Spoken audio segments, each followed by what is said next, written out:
میری اور فاخر کی پسند کی شادی تھی، پر اس کے گھر والے شادی میں شریک نہ ہوئے اور شادی کے بعد بھی اس نے اپنے گھر والوں سے نہ ملوایا۔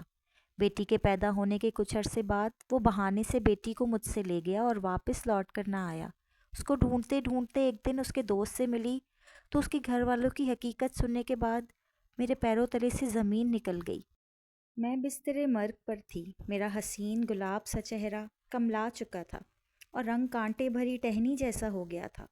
جب بیٹی جدا ہو گئی تو میرا وجود اس کے پیار میں پتی پتی ہو کر بکھر گیا۔ اس کے انتظار میں ریزہ ریزہ ہوتی میری آنکھیں رو رو کر بے رونق ہو گئیں۔ صرف بیٹی ہی نہیں، میں کسی اور کے انتظار میں بھی سولی پر لٹکی تھی، جس کی راہ تکتے برسوں میرے گھر کا دروازہ کھلا رہا، وہ نہیں آیا اور مجھے لگتا ہے کہ وہ اب آئے گا بھی نہیں، جس کے انتظار میں آنکھیں پھترانے کو تھیں۔ وہ کوئی غیر نہیں، میرا شوہر تھا، جس نے اب مجھے اپنی یادوں سے حرف غلط کی طرح مٹا دیا ہے۔ میرے دل سے آج تک نہ اس کی صورت محو ہو سکی اور نہ اس کی یادیں مٹی۔ اس نے مجھے طلاق بھی نہیں دی، پھر میں کیسے سمجھ لوں کہ میں اس کی بیوی نہیں رہی؟ ہماری شادی 1970 میں ہوئی تھی۔ اس وقت ہم دونوں کم سن تھے اور ہمارے دل ایک دوسرے کی محبتوں سے بھرے ہوئے ساگر تھے۔ میں ایک بیوہ ماں کی بیٹی تھی، مالی حالات خراب تھے، ایک چھوٹا سا ذاتی گھر تھا۔ جب مرحوم والد صاحب کو ریٹائرڈ ہونے کے بعد رقم ملی تو انہوں نے 2 کمروں کا گھر بنوایا۔ وہ اسکول ماسٹر تھے۔ والدہ نے باوجود کم آمدنی کے پرسکون زندگی بسر کی تھی۔ جب میں 9ویں میں تھی، والد صاحب کا ایکسیڈنٹ ہو گیا۔ تب انہیں ریٹائرڈ ہوئے تھوڑا عرصہ ہوا تھا۔ جب مکان کی تکمیل ہوئی، یہ حادثہ پیش آ گیا اور وہ اپنے خوابوں کی جنت، اپنے ذاتی مکان میں صرف 2 ہی ماہ رہ پائے۔ میں والد کی وفات سے غمزدہ تھی کہ میری ملاقات فاخر سے ہو گئی۔ وہ حادثے کا عینی شاہد تھا۔ وہ اس بس میں سوار تھا جس نے ابو کی موٹر سائیکل کو ٹکر ماری تھی۔ اس نے بس سے اتر کر والد صاحب کی مدد کی کوشش کی، مگر وہ موقع پر جاں بحق ہو گئے تھے۔ اس حادثے کی اطلاع دینے فاخر ہی اپنے دوست کے ساتھ گھر آیا تھا۔ ابا کے بٹوے میں ان کا شناختی کارڈ تھا۔ اس نے تجہیز و تکفین میں ہماری مدد بھی کی تھی۔ اس طرح اس کا امی جان سے تعارف ہوا اور وہ ہمارے گھر آنے جانے لگا۔ وہ ضرورت کے وقت ہماری مالی مدد بھی کر دیا کرتا تھا۔ اس وقت میرے دادا حیات تھے۔ وہ فاخر کے حسن اخلاق سے کافی متاثر تھے۔ فاخر کے دل میں ہمارے لیے یوں ہی ہمدردی نے جنم نہیں لیا تھا۔ دراصل وہ مجھے پسند کرنے لگا تھا اور دل میں شادی کا ارادہ بنا رکھا تھا۔ میں نے 9ویں کا امتحان دیا تو وہ حرف مدح لبوں پر لے آیا۔ اس کے اچھے اخلاق سے میرا دل بھی اس کا گرویدہ ہو چکا تھا۔ اس نے دادا جان سے بات کی۔ انہوں نے شرط رکھ دی کہ میٹرک کرنے کے بعد ہم عائشہ کی شادی کر دیں گے۔ دوسری شرط یہ تھی کہ فاخر رشتے کے لیے اپنے والدین کو لائے گا۔ پہلی شرط تو قابل قبول تھی، مگر دوسری کا پورا کرنا اس کے لیے ناممکن تھا۔ جب اس نے مجبوری ظاہر کی کہ اس کے والدین شادی میں شریک نہیں ہو سکتے تو دادا نے انکار کر دیا۔ اس انکار کا اسے اس قدر صدمہ ہوا کہ اس نے خواب آور گولیاں کھائیں۔ ڈاکٹروں نے بہت کوششوں کے بعد اس کی جان بچائی۔ اب والدہ اس کی طرف ہو گئیں اور دادا سے کہا کہ آپ بوڑھے ہیں اور ہم اکیلے ہیں، اگر اس کے والدین شادی میں شامل نہیں ہوتے تو کوئی مجبوری ہوگی۔ دادا سوچ میں پڑ گیا اور اسے بلا کر پوچھا کہ جو معاملہ ہے سچ سچ بتا دو۔ اس نے کہا کہ وہ لاوارث ہے۔ باپ کی وفات کے بعد اس کی ماں نے کسی اور سے شادی کر لی۔ سوتیلے باپ نے اس کو رکھنے سے انکار کر دیا۔ تب اس کی ماں کے ایک رشتہ دار نے اس کو پالا پوسا۔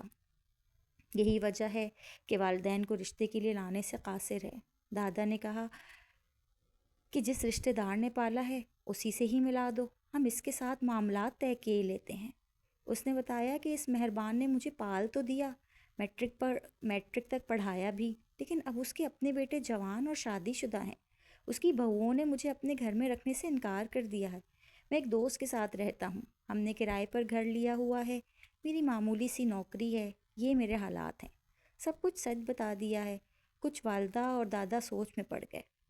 بالآخر ماں نے کہا کہ میرا کوئی بیٹا نہیں ہے، کیوں نہ ہم اس کو گھر داماد بنا کر بیٹے کی کمی کو پورا کر لیں۔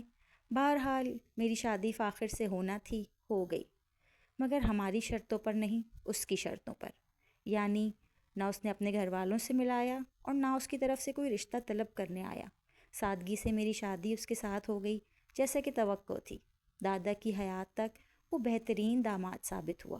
ساری تنخواہ میرے ہاتھ پر لا کر رکھتا، امی اور دادا کا خیال کرتا، ہمارے گھر کے تمام مسائل کے حل کا ذمہ بھی اس نے اٹھا لیا۔ امی کو خوش قسمت امی خود کو خوش قسمت سمجھتی تھیں کہ ایسا نیک اور تابع دار داماد مل گیا تھا۔ فاخر نے خاص طور پر یہ شادی اپنے رشتہ داروں اور گھر والوں سے چھپائے رکھی۔ تاہم اب مجھے ان باتوں سے کچھ غرض نہ تھی۔ محبت کرنے والے شوہر کو پا کر میں بہت خوش تھی۔ میرے گھر والے بھی خوش اور مطمئن تھے۔ 1 سال سکون کا گزر گیا۔ میں ایک بیٹی کی ماں بن گئی۔ ہماری شادی کو 2 سال بمشکل گزرے تھے کہ ایک دن اس نے بتایا کہ میرے سوتیلے باپ نے امی کو چھوڑ دیا ہے، اب ان کو میری ضرورت ہے۔ میرے بغیر وہ خود کو بے سہارا محسوس کرتی ہیں، وہ اکیلی ہو گئی ہیں۔ اس لیے سوچ رہا ہوں جب تک ان کا زخم تازہ ہے میں رات کو ان کے پاس چلا جایا کروں۔ کیوں نہیں، تم ضرور اپنی غمزدہ ماں کی دلجوئی کرو۔ اس عمل سے اللہ پاک آپ سے خوش ہوں گے۔ میں سمجھ رہی تھی کہ وہ اپنی والدہ کی عدت تک ان کے پاس رہیں گے۔ میں نے یہ بھی کہا کہ آپ مجھے اور امی کو ان کے پاس لے چلے تاکہ ہم ان کے غم میں شریک ہو سکیں۔ کسی وقت لے چلوں گا۔ فی الحال تو وہ اتنی غمزدہ ہیں کہ اپنے کمرے میں بند رہتی ہیں اور کسی سے نہیں ملتی ہیں۔ اپنے کمرے میں بند رہتی ہیں اور کسی سے نہیں ملتی ہیں۔ اس کے بعد فاخر نے اپنی ماں کے پاس پڑاؤ ڈال دیا۔ وہ صبح سویرے آتے، تیار ہو کر کام پر چلے جاتے، شام کو آ کر کھانا کھاتے، بیٹی سے پیار جتاتے اور رات کو اپنی والدہ کے گھر چلے جاتے۔ انہوں نے میرے بار بار پوچھنے پر بھی نہیں بتایا کہ ان کی ماں کہاں رہتی ہیں، تاہم مجھ سے ان کے پیار میں کوئی کمی نہیں آئی تھی۔ جب گھر سے جانے لگتے تو اداس ہوتے، کہتے جب تم سے ملنے کے بعد گھر جانے لگتا ہوں تو مجھے بہت پریشانی ہوتی ہے، رات بھر تمہاری یاد میں نیند نہیں آتی، گھر کی چھت سے تمہارے گھر کی طرف جانے والے راستے پر نگاہیں جما کر گھنٹوں کھڑا رہتا ہوں، سوچتا ہوں کہ تم بھی تو میرے بغیر پریشان ہوتی ہوگی، صبح ہوتی ہے تو فوراً تمہارے لیے گھر کی طرف چل دیتا ہوں۔ وہ یہ باتیں کہتے تو خوشی سے میری آنکھوں میں آنسو آ جاتے۔ سوچتی کہ کیا سبھی محبت کرنے والے شوہر ایسی ہی باتیں اپنی بیویوں سے کرتے ہیں، اور آج جب فاخر کر دور دور تک کوئی پتہ نہیں، مجھے اپنے سارے سوالوں کا جواب آپ ہی مل چکا ہے۔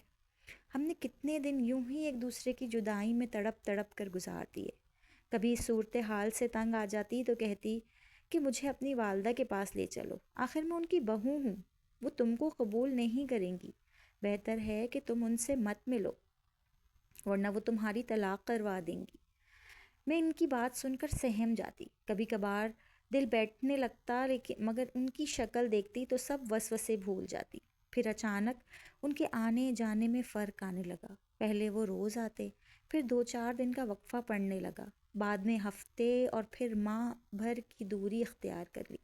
میری بچی 4 سال کی ہونے کو آئی تھی، وہ باپ کو یاد کرتی، شکایت کرتی، روٹتی اور وہ بہانے بناتے، وجہ پوچھتی تو مصروفیت بتاتے۔ اب میں اپنی بچی کو مل کر گلے لگا کر وقت گزارنے لگی۔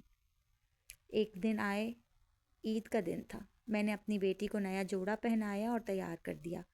آج تو میں اپنی بیٹی کو گھمانے پھرانے لے کے جاؤں گا، میلے کی سیر کراؤں گا، شام کو واپس لے آؤں گا۔ میں نے خوشی خوشی کومل کو بنا سوار کر ان کے ساتھ کر دیا۔ وہ دن اور آج کا دن پھر وہ لوٹ کر نہ آئے۔ فاخر تو کیا، میں اپنی بچی کی صورت دیکھنے کو ترس گئی۔ اس کے بعد تو دن کا چین اور راتوں کی نیندیں ہی مجھ پر حرام ہو گئیں۔ انتظار کی بھی کوئی حد ہوتی ہے۔ دل پر خوف کے سانپ لوٹنے لگے اور ذہن میں برے برے خیالوں کے بچھو ڈنک مارنے لگے۔ فاخر پر اعتماد تھا، خدا خیر کرے کوئی حادثہ نہ پیش آ گیا ہو۔ ان کے گھر کا پتہ بھی معلوم نہ تھا۔ ایک دن دستک ہوئی، میں نے دروازہ کھولا، ایک شخص تھا جس نے اپنا نام ساجد بتایا۔ بولا میں فاخر کا دوست ہوں، وہ اپنی شادی سے پہلے میرے ساتھ کچھ عرصہ ایک کوارٹر میں رہا تھا، پھر وہاں سے چلا گیا۔ آج وہ میرے پاس آیا تھا اور یہ لفافہ دے گیا ہے کہ آپ کو دے دوں۔ وہ لفافہ مجھے تھما کر چلا گیا۔ میں نے لفافے کو بےتابی سے چاک کیا، اندر خط تھا۔ فاخر نے لکھا تھا، بچی کو گھر لے کر آیا تھا کہ اسے دیکھ کر شاید امی کا دل موم ہو جائے اور اس کی وجہ سے وہ تم کو بہو تسلیم کر لیں، مگر میرا یہ حربہ ناکام رہا۔ امی نے بچی کو تو قبول کر لیا اور اپنی بہن کے پاس بھجوا دیا تاکہ میں اس کو ان سے جدا کر کے نہ لے جاؤں، لیکن تم کو گھر لانے کی اجازت نہیں دے رہی ہیں۔ بہرحال میں ان کو منانے کی کوشش کر رہا ہوں، تھوڑا سا صبر کرو، جلد ان کو منا کر تم کو بھی لے جاؤں گا۔ یہ خط پڑھ کر میرے پیروں تلے سے زمین نکل گئی۔ اس کے بعد حالات بیان کرنا میرے بس کی بات نہیں۔ میں فاخر سے ملنے اور دیکھنے کے لیے تڑپتی رہی، مگر اس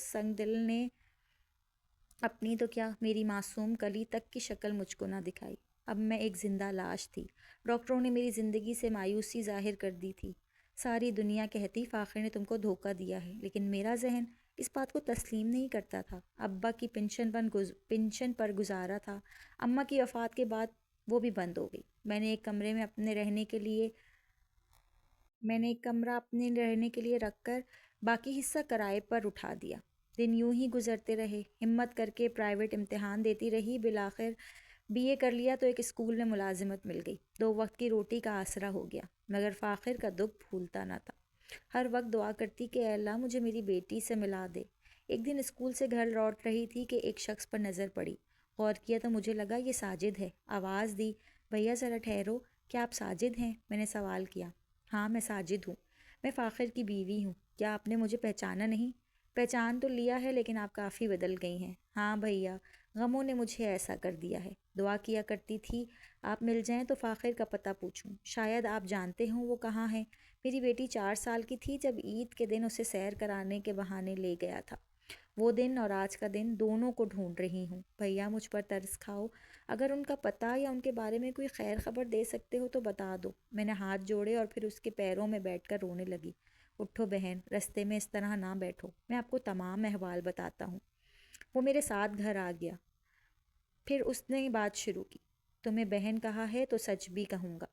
بات یہ ہے کہ فاخر برا انسان نہیں تھا، مگر بدقسمتی سے اس کا جنم ایسی جگہ ہوا جس کا نام بھی لینا ہم پسند نہیں کرتے۔ وہ بھی بازار حسن کے محلے میں پیدا ہوا، وہاں پلا بڑا۔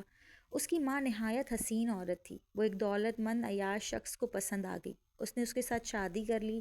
یوں وہ بازار حسن سے ایک بنگلے میں چلی گئی۔ تاہم وہ اپنا بیٹا اپنی بہن کے حوالے کر گئی تھی جو بازار حسن میں ہی رہتی تھی۔ وہ بڑا ہو گیا تو اس کی ملاقات ایک مولوی صاحب سے ہوئی جس نے اس کو سیدھے راستے پر لگا دیا۔ وہ ان کے ساتھ چلا گیا، وہاں اس نے میٹرک کیا۔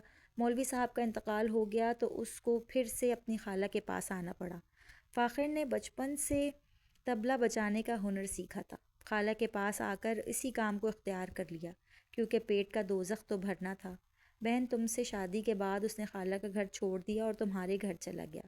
اس کی خالہ اس کی کھوج میں تھی۔ اس نے فاخر کا پتہ ڈھونڈ لیا اور ایک روز دوبارہ اپنے گھر لے گئی۔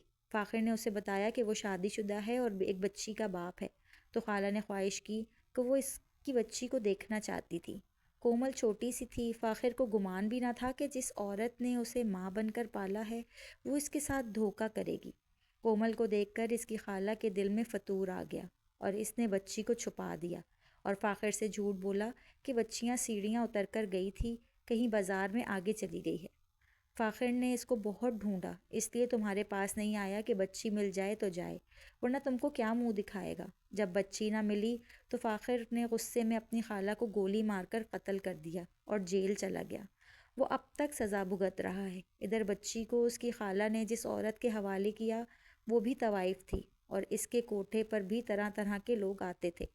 بچی بڑی ہو گئی تو اسے بھی اس دھندے سے لگانا چاہا، مگر اس کی قسمت اچھی تھی۔ ایک پروڈیوسر کوٹھے پر آیا، کومل کو دیکھا اور کافی رقم پیش کی تو وہ عورت اس کو ڈراموں میں کام پر بھجوانے پر راضی ہو گئی۔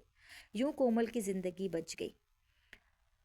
آج وہ اپنے فن کی بدولت بہت دولت کما رہی ہے، اسے عزت اور شہرت بھی مل گئی، مگر اس نے اپنے ماں باپ کو کھو دیا ہے۔ یہ قصہ سن کر اپنے کانوں پر یقین نہ آ رہا تھا۔ میں نے ساجد سے کہا، کیا تم مجھ کو کومل سے ملوا سکتے ہو؟ کیا وہ مجھے پہچان لے گی؟ ہاں، اگر تمہاری کوئی تصویر اس کے ساتھ ہے تو پہچان بھی سکتی ہے۔ میں دوڑ کر کمرے میں گئی اور البم لے آئی۔ ساجد نے ایک تصویر نکالی اور بولا، تم یہ لے کر میرے ساتھ چلنا، جب وہ اسے دیکھے گی تو تم کو ضرور پہچان لے گی۔ اگلے دن ساجد مجھے لے کر کومل کے بنگلے پر گیا اور چوکیدار سے کہا کہ میڈم کو کہو ان کے چچا ساجد آئے ہیں اور ساتھ خاص مہمان کو بھی لائے ہیں۔ تھوڑی دیر بعد ہم دونوں کو اندر بلا لیا گیا۔ کومل نے مجھ کو دیکھا اور ٹھٹک گئی۔ جب ساجد نے اس کو تمام احوال بتا کر تصویر دکھائی تو وہ میرے گلے لگ گئی۔ یوں اللہ تعالیٰ نے معجزہ کر دکھایا، ہم دونوں کو ملا دیا۔